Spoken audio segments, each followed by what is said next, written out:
Bismillahirrahmanirrahim. Assalamualaikum warahmatullahi wabarakatuh. Waalaikumsalam warahmatullahi wabarakatuh. Alhamdulillahirrabbilalamin. Wassalatu wassalamu ala asrofil anbiya wal mursalin Sayyidina wa maulana Muhammadin wa ala alihi wa sahbihi ajma'in amma ba'du. Alhamdulillah, pada kesempatan hari ini kita bertemu pada pertemuan yang ketiga yang nanti kita akan membahas terkait konsep jual beli. Sebelum kita memulai, marilah kita membuka dengan membaca basmalah. Bismillahirrahmanirrahim. Kemudian untuk kehadiran saya list dulu ya. Latifatul Fajriyah. Baik. Kamsia. Hadir Bu. Misbahul Khairani. Hadir Bu. Alhamdulillah. Jamiatul Qorinur Utami. Ya, alhamdulillah semuanya hadir. Bagaimana kabarnya hari ini? Alhamdulillah. Alhamdulillah. Diberikan kesehatan, semoga kalian diberikan kesempatan dan umur yang panjang untuk tetap menambah wawasan ilmu pengetahuan. Amin, amin, Allahumma amin. Baiklah, pertemuan hari ini kita akan membahas terkait konsep jual beli dalam Islam kontemporer, keabsahan syarat kod pada sistem dropshipping di era digital. Baiklah, sebelum kita ke pembahasan, kita perlu tahu dulu tuh apa itu CPL dalam pembelajaran di sini. Yaitu pertama, meliputi sikap, di mana mahasiswa menunjukkan sikap bertanggung jawab atas pekerjaan di bidang keahliannya secara mandiri. Kemudian, dari sisi pengetahuan, mahasiswa mampu menganalisis konsep rukun dan teori hukum ekonomi syariah secara logis, kritis, dan sistematis dalam konteks perkembangan transaksi digital kontemporer. Yang terakhir, dari sisi keterampilan umum, mahasiswa mampu mengambil keputusan secara tepat dalam konteks penyelesaian masalah di bidang keahliannya berdasarkan hasil analisis informasi dan data ilmiah. Itu terkait CPL tadi. Nah, kemudian nanti di pembahasan terkait konsep jual beli, nanti kita akan mengintegrasikannya dengan konten unity of science dan moderasi beragama. Yang pertama, bagaimana itu ada konten integrasi UOS, yaitu hubungan syariah dan realitas ekonomi syariah. Perihal ini yakni menghubungkan teks hukum klasik fikih muamalah dengan realitas sains atau teknologi, yaitu e-commerce modern, yaitu sistem manajemen rantai pasok dropshipping. Yang kedua, nilai moderasi atau kebijakan pasar Islami. Perihal ini yakni penerapan prinsip keadilan pasar Islam berdasarkan konsep maqasid syariah, menegakkan transparansi guna menghindari kerugian sepihak serta mengaitkannya dengan larangan melakukan penimbunan barang secara virtual demi kemaslahatan bersama. Oke, selanjutnya di sini nanti metode pembelajaran kita yaitu menggunakan PBL, yaitu Problem Based Learning. Nah, pendekatan pembelajaran ini nanti kita menggunakan mikir, yaitu yang pertama mengalami, yang kedua interaksi, dan yang ketiga komunikasi, terakhir refleksi. Oke, baiklah. Sebelum kita masuk materi selanjutnya, silahkan kalian dengar dan simak video di layar berikut ini.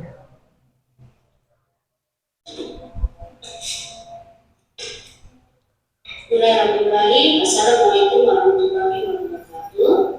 Alhamdulillah, wassalatu wassalamu ala asyrofil mursalin sayyidina wa maulana Muhammadin wa ala alihi wa sahbihi ajma'in.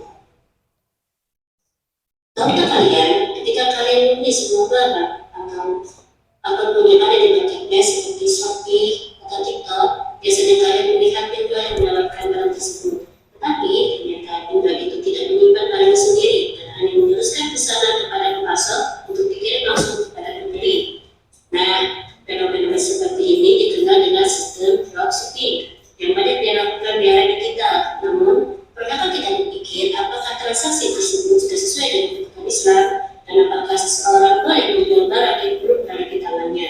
Pertanyaan-pertanyaan tersebut menunjukkan bahwa dalam Islam, aktivitas jual beli tidak hanya berorientasi pada keuntungan, tetapi juga harus memenuhi aturan syariat.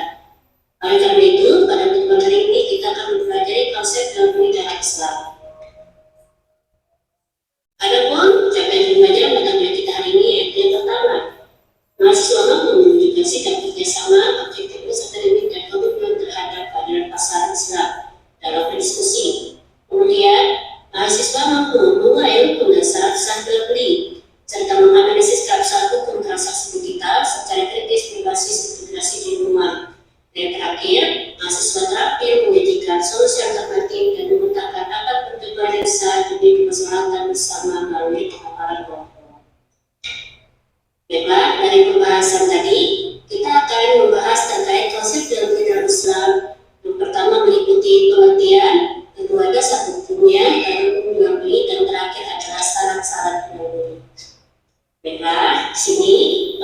jual beli adalah akad atau perjanjian antara penjual dan pembeli untuk menukar barang atau harta yang bernilai dengan cara yang digunakan oleh syariat sehingga terjadi perpindahan hak milik atas dasar kerelaan kedua belah pihak. Islam menghalalkan jual beli sebagai sarana memenuhi kebutuhan hidup dan memperoleh keuntungan yang halal. Sebagaimana firman Allah Subhanahu wa taala dalam Quran surah Al-Baqarah ayat 275 yang menyatakan bahwa Allah menghalalkan jual beli dan menghalalkan riba. Oleh karena itu, setiap transaksi jual beli harus memenuhi rukun dasar dan telah ditetapkan serta terbebas dari unsur penipuan, ketidakjelasan dan riba. Kemudian, apa dasar hukum jual beli? Nah, di sini dasar hukum jual beli itu bersumber dari Al-Quran, hadis dan ijma ulama. Allah Subhanahu wa taala berfirman dalam Al-Quran surah Al-Baqarah ayat 275 yaitu Allah telah menghalalkan jual beli dan mengharamkan riba yang menunjukkan bahwa jual beli merupakan aktivitas yang dibolehkan dalam Islam. Selain itu, Rasulullah juga menganjurkan umatnya untuk melakukan perdagangan yang jujur dan bebas dari penipuan. Berdasarkan dalil-dalil tersebut, para ulama sepakat bahwa hukum asal jual beli adalah mubah, itu boleh, selama memenuhi ketentuan syariat serta terhindar dari unsur riba, gharar dan kecurangan. Untuk jual beli, nah di sini untuk jual beli dalam Islam terdiri atas 4 unsur, yaitu pertama, adanya penjual dan pembeli, yang kedua, adanya barang atau objek yang diperjualbelikan, yang ketiga, adanya harga atau alat tukar, dan yang terakhir adalah adanya ijab kabul yang menunjukkan kesepakatan kedua belah pihak. Keempat rukun tersebut harus terpenuhi agar transaksi jual beli dianggap sah menurut syariat Islam. Dan yang terakhir, syarat jual beli. Syarat jual beli dalam Islam adalah penjual dan pembeli harus berakal, balik atau cakap bertindak, serta melakukan transaksi atas dasar suka sama suka, dan barang yang diperjualbelikan harus halal, bermanfaat, dimiliki atau dikuasai oleh penjual dan diketahui dengan jelas jumlah serta sifatnya. Selain itu, harga harus jelas dan akad dilakukan tanpa unsur penipuan, paksaan, riba maupun ketidakjelasan agar jual beli sah menurut syariat Islam. Nah, di sini bisa dilihat dari 2 skema. Yang pertama, skema peta konsep hukum jual beli, dan yang kedua adalah skema dropship model bisnis. Baiklah, selanjutnya kalian akan mengkaji sebuah permasalahan terkait praktik jual beli dropshipping dan menganalisisnya berdasarkan konsep jual beli dalam Islam.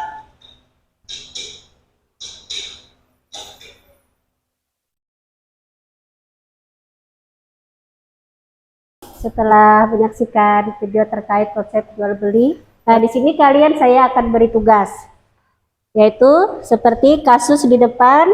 Pak Ahmad, seorang mahasiswa, membuka toko di Shopee dengan sistem dropshipping tanpa modal dengan cara menyalin foto produk hijab dari toko grosir lain di Shopee tanpa izin resmi.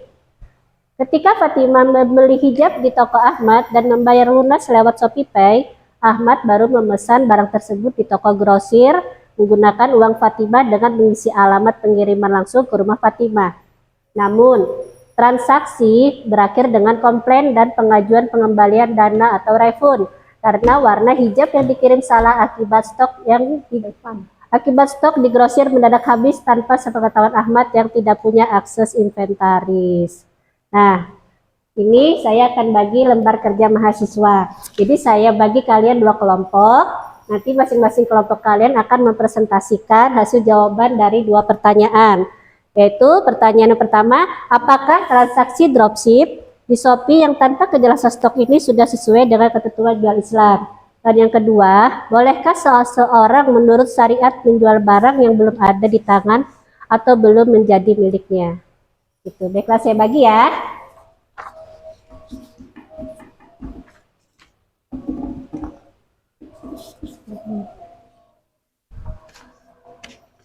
Silakan kalian jawab.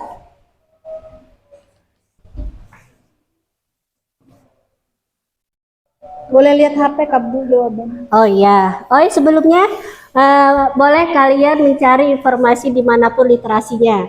Boleh lewat e-book, boleh lewat jurnal yang bereputasi. sesuai ketentuan jual beli Islam.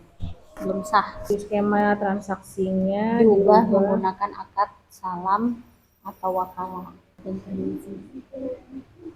Engkau menjual barang yang tidak engkau miliki.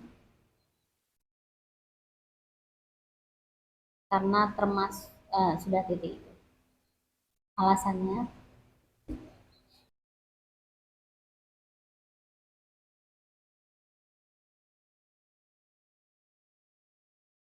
Nah, sudah kumpul Kak Bu? Oh enggak, cukup di meja kalian ya. Oh. Saya mau di antara kalian salah satu mempresentasikan terkait jawaban dari nomor 1 dan 2. Misbah Khairani Bu. Oke deh, siap. Ayo, Bismillah Khairani, silakan. untuk pertanyaan pertama terkait apakah transaksi dropshipping di Shopee yang tanpa kejelasan stok ini sudah sesuai dengan ketentuan jual beli salam. Jadi menurut kami tanpa kejelasan stok dan menjual barang yang belum dimiliki itu tidak sesuai dengan ketentuan jual beli dalam Islam, kecuali skema transaksinya itu diubah dalam akad salam atau wakalah Bu, keagenan. Seperti itu menurut kami. Kemudian yang kedua, itu bolehkah seseorang menurut syariat menjual barang yang belum ada di tangan atau belum menjadi miliknya? Menurut kami pun menjawab tidak boleh. Dasar hukumnya itu salah satu hadis Nabi, yaitu janganlah engkau menjual barang yang tidak engkau miliki. Riwayat dari Abu Daud dan Tirmizi. Rasanya taksi ini mengandung unsur gharar Bu. Mungkin seperti itu jawaban dari kami. Baik, terima kasih. Kita berikan tepuk tangan buat Bismillah Khairani. Selanjutnya, kelompok kedua, Ibu Latifatul Fajriyah. Dimana kami menunjukkan bahwa untuk pertanyaan pertama, jika tanpa adanya kejelasan stok maka jual beli ini awal borok. Kemudian juga ada sekolah karena telah melanggar ketentuan jual beli. Kemudian Itu pakainya di pertanyaan nomor kedua, menurut Islam memang seseorang ini dilarang menjual barang yang bukan miliknya. Namun jika menerapkan akad salam maka penjual ini boleh menjual barang yang belum ada di tangan dengan syarat spesifikasi barangnya ini harus jelas. Kemudian pembeli juga wajib membayar lunas. Beri tepuk tangan buat Latifatul Fajriyah. Alhamdulillah sampai di sini kalian bisa memahami terkait konsep jual beli dalam Islam. Nah, di sini mungkin ketentuan jual beli Islam itu secara apa? Yang tadi udah dibantu jawab dari kelompok 1 dan 2. Berarti kejelasan ketentuan jual beli Islam itu menjadi boleh apabila tadi akadnya berubah menjadi apa? Akad wakaf. Oh iya. Ya, wakalah salam. Iya. Alhamdulillah sampai di sini kalian mengerti terkait jual beli Shopee, yaitu transaksi drop ship. Oke. Kemudian bolehkah seseorang menurut syariat menjual barang yang belum ada di tangan atau belum menjadi miliknya?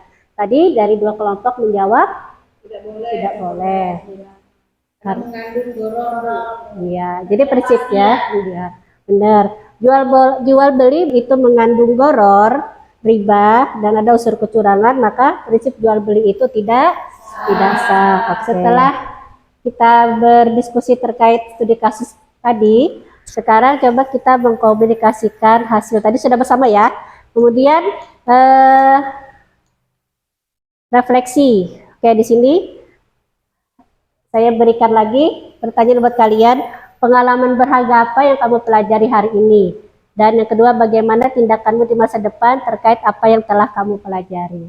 Boleh dijawab secara singkat saja dari kelompok 1. Saya hari ini mendapat pengalaman ilmu dari Ibu terkait dengan seringnya kita transaksi belanja online yang mereka itu ternyata dropship. Jadi kami nggak tahu ternyata itu di dalam fikih jual beli itu tidak dibolehkan Bu ya. Jadi itu yang menambah pengalaman dan pengetahuan kami hari ini Bu. Karena saya sering belanja online Bu. Kami nggak tahu. Tapi setelah Ibu berikan pengajaran pada hari ini kami merasa paham bahwa ternyata hal yang demikian itu tidak dibolehkan dalam fikih jual beli. Itu sih Bu pengalaman yang Saya Bu. Iya, boleh ada tambahan. Bismillah Khairani. Terkait bagaimana tindakan masa depan, Mungkin saya lebih seleksi dalam memilih bertransaksi jual beli di Shopee, karena biasanya tuh Bu di Shopee itu kan biasanya ada review ya, review para pembeli. Mungkin bisa dilihat itu, walaupun terkadang memang foto ataupun barang itu kadang ada yang sesuai atau tidak sesuai karena ada pengaruh pencahayaan ketika foto dan sebagainya. Tapi ketika review itu lebih tinggi, biasanya itu terjamin. Biasanya Bu, karena saya juga salah satu pembeli Online. Oh, iya. itu Bu. Dulu sebelum ada Shopee pernah namanya di Facebook itu jual beli online Bu. Nah tapi di situ transaksinya tidak jelas, tidak ada kepastian barang. Jadi pernah tertipu. Nah seperti itu Bu. Jadi kalau selama ini yang kami lihat untuk transaksi jual beli online, beberapa aplikasi itu sudah upgrade Bu. Upgrade-nya ada sistem COD, kemudian terbaru lagi COD cek. Jadi kita bisa mengembalikan barang jika barang itu tidak sesuai dengan apa yang deskripsi berikan, seperti itu. Dia setiap hari belanja online, Bu. Wah, alhamdulillah luar biasa. Saya jadi ikut-ikutan. Karena jual beli online lebih efisiensi ya. Iya. Oke, ya beri tepuk tangan buat ibu Karina alhamdulillah. Terima kasih. Saya ucapkan pertemuan hari ini. Marilah kita tutup dengan membaca kafaratul majelis dan hamdalah. Subhanakallah wa bihamdika asyhadu an la ilaha illa anta astaghfiruka. Alhamdulillah alamin. Saya tutup dengan assalamualaikum warahmatullahi wabarakatuh.